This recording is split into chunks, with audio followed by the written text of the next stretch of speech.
সোমবার দুপুরে দামোদরে স্নান করতে তলিয়ে গিয়ে প্রাণ হারিয়েছে আমতার খরিয়ব গ্রামের 3 যুবক। মুখ্যমন্ত্রী শুভেন্দু অধিকারীর নির্দেশে 3 যুবকের বাড়িতে এসে পরিবারের সদস্যদের সঙ্গে দেখা করে তাদের আর্থিক সহায়তা তুলে দিলেন হাওড়ার জেলাশাসক ও হাওড়া গ্রামীণের 2 বিধায়ক। মঙ্গলবার বিকালে খরিয়পে আসেন হাওড়ার জেলাশাসক পি দীপাপ্রিয়া, আমতার বিধায়ক অমিত সামন্ত, উলুবেড়িয়া উত্তরের বিধায়ক চিরণ বেরা সহ পুলিশের কর্তারা। তারা 3 যুবকের বাড়িতে গিয়ে তাদের পরিবারের সদস্যদের সঙ্গে দেখা করেন। তাদের হাতে রাজ্য সরকারের পক্ষ থেকে 4 লক্ষ টাকা করে আর্থিক সহায়তা তুলে দেন।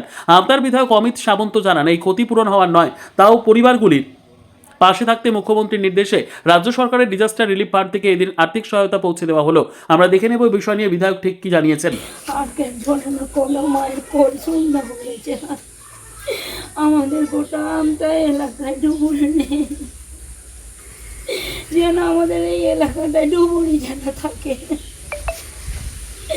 আমার মতো অনেক মায়ের কল্যাণে শূন্য হবে, মায়েরা আর না সন্তান হারা হয়। ওই বালিকালের ব্যবস্থা নিন, দরকার হলে যারা এই কম করেছে কাজকর্ম তাদের শাস্তি দিন। এই ছেলেকে দাও, এই ছেলে মানুষ করব, ওই ছেলে আমার মুখ ধরা ছেলে চলে গেল। এই ছেলে আমার কবে মুখ ধরা হবে, তবে আর কিছু বল।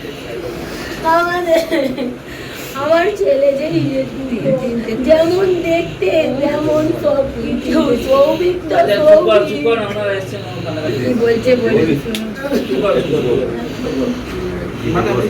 যে অপরাধগুলো হয়েছে সেগুলো ম্যাডামও আছে, উপযুক্ত ব্যবস্থা নেই।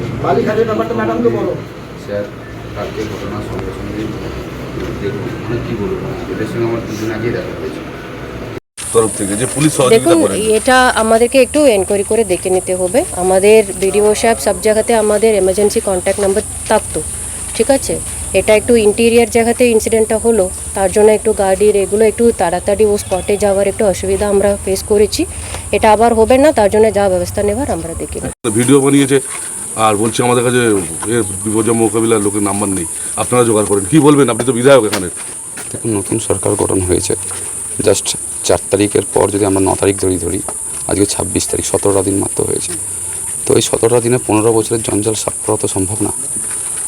তাই মানে আমরাও যেহেতু পার্ট তবে এটুকু বলতে পারি, কোনো ইলিগাল কাজের মধ্যে আমাদের কোনো এমএলএ বা কোনো প্রশাসন যদি জড়িয়ে থাকে তার পুরো ব্যবস্থা। এবং আপনাদেরকে জ্ঞাতার্থে বলি, এই যে বালি খনন বা হয়েছে, কতটা ডিপ করা হয়েছে এবং কতটা ডিপ করার কথা ছিল, এইগুলো কিন্তু তদন্ত হবে এবং তদন্ত সাপেক্ষ হিসাবে যারা আগে করে গিয়েছিল এটা তাদের দায়িত্ব। আমরা কিন্তু 4 তারিখের পর হয়তো ইরিগেশন ডিপার্টমেন্ট থেকে এর অনুমতি ছিল, কিন্তু কতটা খনন কার্য করার কতটা অনুমতি ছিল সেটা করা। এবং তার থেকেও বড় কথা যে খনন কার্য হয়েছে ওই জায়গায় কেন বোর্ড লাগানো হয়নি, এই দায়িত্ব কাদের? ইরিগেশন ডিপার্টমেন্টের না পুলিশের না প্রশাসনের কার?